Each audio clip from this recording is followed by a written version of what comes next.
Don't forget, you can reach the latest episode of Potomac Watch anytime. Just ask your smart speaker, play the Opinion Potomac Watch podcast. From the opinion pages of the Wall Street Journal, this is Potomac Watch.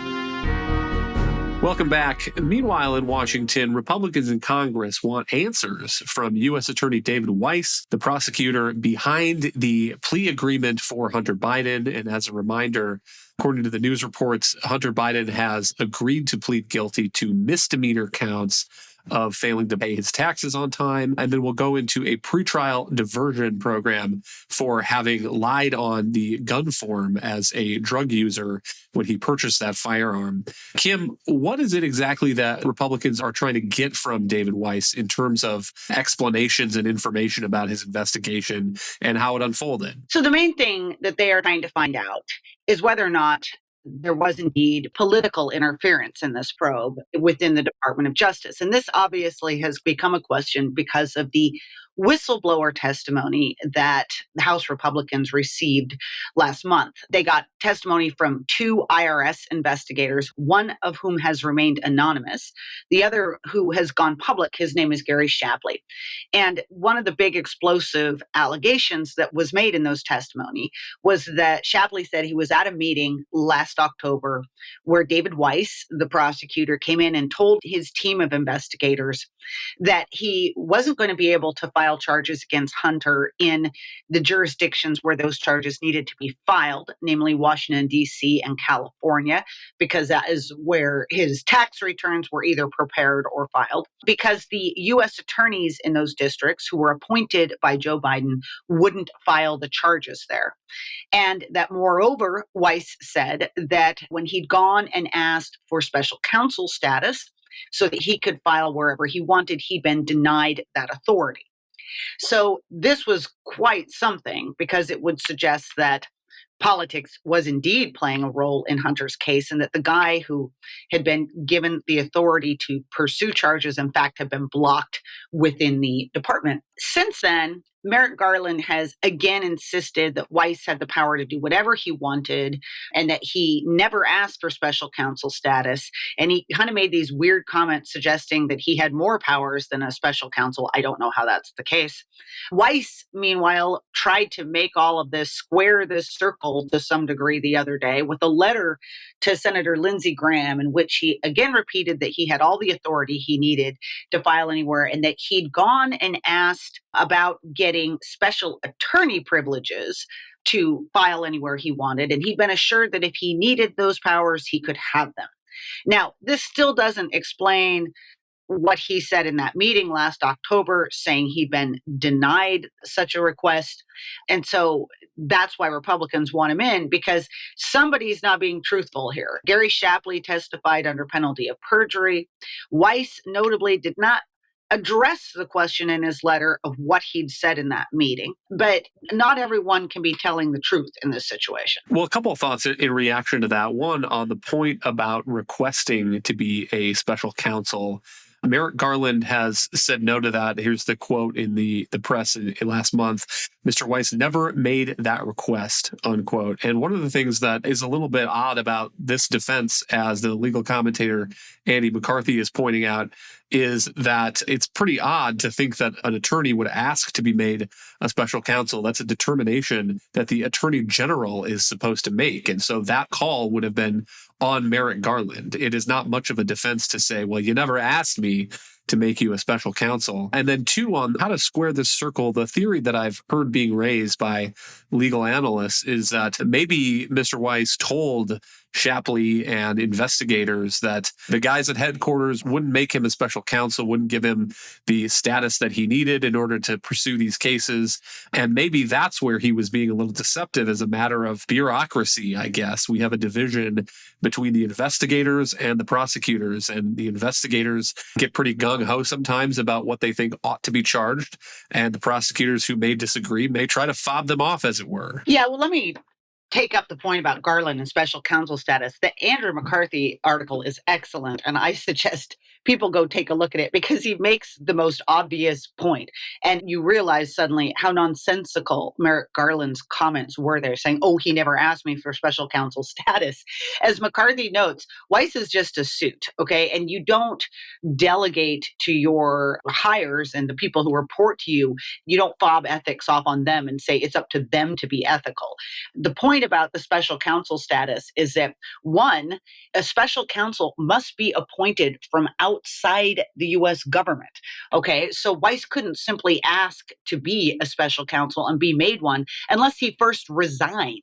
All right, and then he would be outside the federal government and you could bring them back in. Look at other special counsels we've had, Bob Mueller, for instance, or some of the people that have been brought in to deal with some of these classified document questions. And the point that McCarthy goes on to make, too, is that this is entirely on Garland, because Garland, in evaluating this, needs to look at two questions, which are spelled out in the regulations, which is, one, is the special counsel necessary? Because the person who's being investigated presents a conflict of interest for the Department of Justice. That's one question. And then the other question is, would it be in the public interest to therefore appoint an outside special counsel to come in to the Department of Justice? Now, I'm not a huge fan of special counsels. I think we have too many of them. But McCarthy's point, I think, is spot on, which is that if you're looking at the case of Hunter Biden, there's almost no more textbook an example of when you would want a special counsel, because you have a Department of Justice that's clearly conflicted because it's investigating the president's son, including allegations that the president might have been involved in some way in Hunter's nefarious business dealings. That's not proven, but those are the allegations. And it's not enough to say, oh, we have an attorney that was put in place by Donald Trump. That attorney is still within the Department of Justice system. And the question is whether or not the Department of Justice as a whole, as a body, as a mechanism, is conflicted, and therefore you don't feel as though you can get an honest investigation. That's clearly what we're also having here now, too. How much confidence can you possibly have given these allegations that David Weiss was blocked by Biden attorneys? On the question of Weiss himself in that letter, I guess a couple of scenarios here. Yes, maybe his argument to him, he was just trying to get investigators off his back. And he said, my hands are tied, they're blocking me. And that was untruthful, what he told his investigators. Maybe he's not being truthful now, or just being really sort of slippery in these letters he's sending and not kind of answering all the questions that need to be answered. I mean, the other possibility is that David Weiss made the mistake of saying the quiet part out loud. Maybe everybody understood that no one was really within the Department of Justice was ever going to let these Hunter charges proceed beyond a certain level. And David Weiss made the mistake of essentially kind of saying that to his team, and without fearing that one of them would go public with it. And think about it. If we hadn't had these whistleblowers come forward, no one would know any of this. People would just know that Hunter Biden had been given a plea deal of these misdemeanors. We wouldn't really know anything about his tax situation or what they'd investigated or anything. We only know that now because of the whistleblowers. So there's a lot of questions that still need to be answered, including this question of the special attorney status. That's a whole different issue, is whether or not he could have had that status, which allows you to file in any district. It's different from being a special counsel.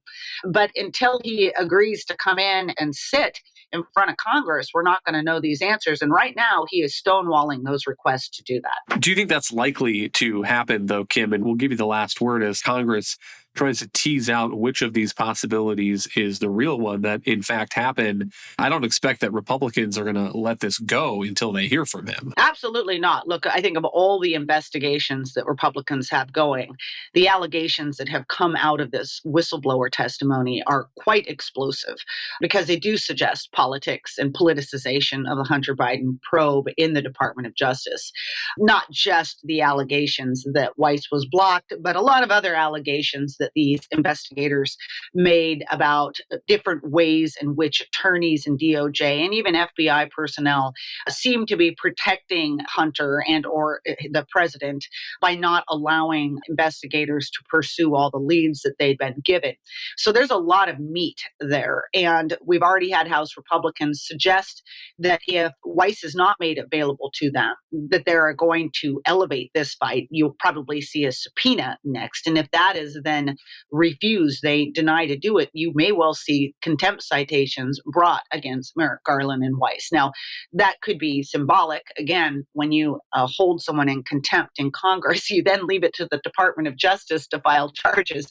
I don't think Merrick Garland will be filing charges against himself anytime soon, but it certainly is a black eye when that happens. And most officials attempt to try to avoid the stigma of having been the person who was held in contempt of Congress. Thank you, Kim and Alicia. Thank you all for listening. You can email us at pwpodcast@wsj.com. If you like the show, please hit that subscribe button, and we'll be back tomorrow with another edition of Potomac Watch.